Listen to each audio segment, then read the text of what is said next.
Sensor located होता है with in the steering column यानी स्टीयरिंग कॉलम में और नियर द स्टीयरिंग रैक यानी स्टीयरिंग रैक के करीब। लोकेशन हमें पता चल गई, अब हम समझते हैं स्टीयरिंग एंगल सेंसर की वर्किंग को। समझाना यह है मुझे कि स्टीयरिंग एंगल सेंसर का ताल्लुक डायरेक्टली ईएफआई इंजन या ऑटोमेटिक ट्रांसमिशन के साथ नहीं होता। इसके ना होने से कोई फर्क नहीं पड़ता इंजन और ट्रांसमिशन पे, बट स्टीयरिंग एंगल सेंसर का इनडायरेक्टली ताल्लुक होता है इंजन और ट्रांसमिशन के साथ। वो कैसे, चलिए देखते हैं।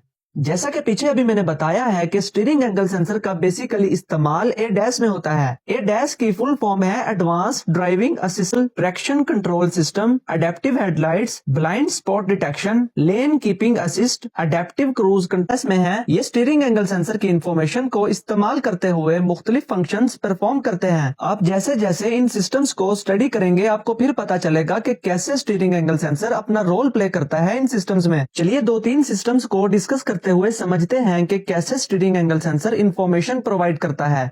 Electronic stability control. Electronic stability control steering angle sensor की इंफॉर्मेशन को इस्तेमाल करते हुए ड्राइवर की इंटेंडेड डायरेक्शन को डिटेक्ट करता है। At the time of skidding और our steering, electronic stability control system intended path और एक्चुअल पाथ को कंपेयर करता है। इंटेंडेड पाथ मींस जो ड्राइवर चाहता है, यानी जिस सिमत में ड्राइवर गाड़ी मोड़ना चाहता है इसे कहते हैं इंटेंडेड पाथ। और एक्चुअल पाथ मींस जो गाड़ी की ऑन टाइम डायरेक्शन है, यानी इंटेंडेड डायरेक्शन के दौरान जो गाड़ी की डायरेक्शन है इसे बोलते हैं एक्चुअल पाथ। एक्चुअल पाथ वाली इंफॉर्मेशन या रेट सेंसर देता है। So electronic stability control system intended path और एक्चुअल पाथ को कंपेयर करता है। अगर ड्राइवर का इंटेंडेड पाथ और गाड़ी का एक्चुअल पाथ सेम होता है तो इसका मतलब है कि स्टेबिलिटी ओके है, और अगर इंटेंडेड पाथ और एक्चुअल पाथ में डिफरेंस आता है तो इलेक्ट्रॉनिक स्टेबिलिटी कंट्रोल सिस्टम के मुतल्लिका ECU को पता चल जाता है कि गाड़ी स्किड हो रही है या ओवर स्टीयर हो रही है या फिर अंडर स्टीयर हो रही है।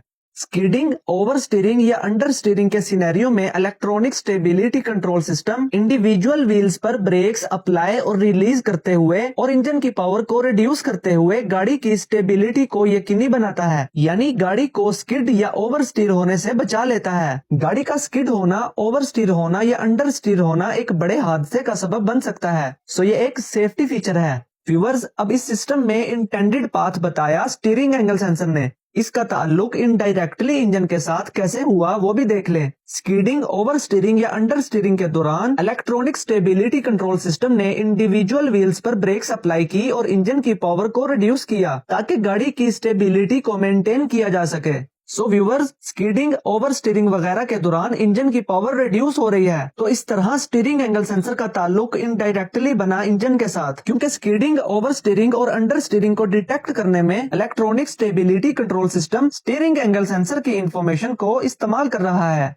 इसी तरह अडेप्टिव हेडलाइट्स। अडेप्टिव हेडलाइट्स ये भी ADAS का ही एक सब सिस्टम है। इसमें भी स्टीयरिंग एंगल सेंसर की एक खास कंट्रीब्यूशन है। जिस सिमत में जिस रेशो से आप स्टीयरिंग व्हील को मोड़ेंगे इसके अकॉर्डिंग हेडलाइट्स की डायरेक्शन और फोकस भी चेंज होगा। आप रोड पे जा रहे हैं, आगे आ जाता है एक टर्न, जैसे ही आप स्टीयरिंग व्हील को मोड़ेंगे तो ये इन्फॉर्मेशन अडेप्टिव हेडलाइट्स के मुतल्लिका ECU के पास जाएगी और अडेप्टिव हेडलाइट्स का ECU हेडलाइट्स का फोकस और डायरेक्शन स्टीयरिंग व्हील के अकॉर्डिंग तब्दील करेगा, यानी हेडलाइट्स का फोकस रोड पे रखेगा। इस तस्वीर में आप अडेप्टिव हेडलाइट्स का रोड फोकस और सादी यानी बगैर अडेप्टिव हेडलाइट्स का रोड फोकस देख सकते हैं। तो इस सिस्टम में भी स्टीयरिंग एंगल सेंसर की इंफॉर्मेशन इस्तेमाल हुई। इसी तरह adaptive cruise control. Adaptive cruise control system में भी स्टीयरिंग एंगल सेंसर की इंफॉर्मेशन को यूटिलाइज किया जाता है। ये एक ऐसा सिस्टम है जिसमें आप अपनी स्पीड लिमिट सेट कर सकते हैं। आप हाईवे पे जा रहे हैं 150 की स्पीड पे, 150 की स्पीड पे आप अडेप्टिव क्रूज कंट्रोल को एनेबल कर लेते हैं तो गाड़ी 150 की स्पीड को मेंटेन रखेगी। अगर सामने कोई गाड़ी आ जाती है तो अडेप्टिव क्रूज कंट्रोल कैमरास और रडार का इस्तेमाल करते हुए एक स्पेसिफिक डिस्टेंस को मेंटेन रखता है और अगली गाड़ी की जो स्पीड होती है उसके अकॉर्डिंग आपकी गाड़ी की स्पीड को मैनेज करता है। अगर आप ओवरटेक करके आगे निकल जाते हैं उस गाड़ी से तो ऑटोमेटिकली वही स्पीड जो आपने सेट की हुई थी उस पे गाड़ी वापस आ जाती है। सो यहाँ इस सिस्टम में भी आपको मैंने बताना है स्टीयरिंग एंगल सेंसर का इस्तेमाल।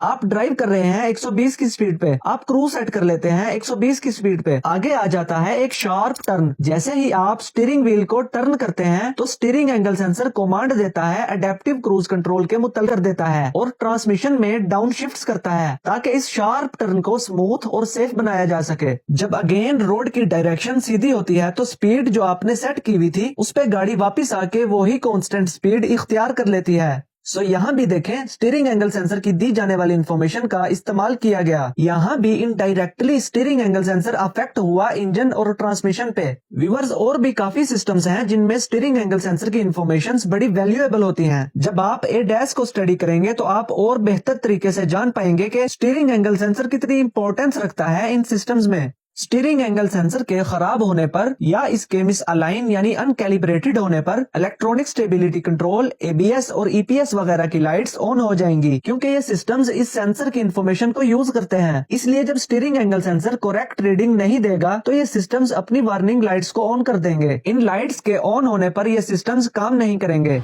I hope steering angle sensor के रिलेटेड आपकी सारी थॉट्स क्लियर हो गई हैं। इसी तरह अगर आप गाड़ी के और डिफरेंट सेंसर्स की वर्किंग और इनके मकसद को समझना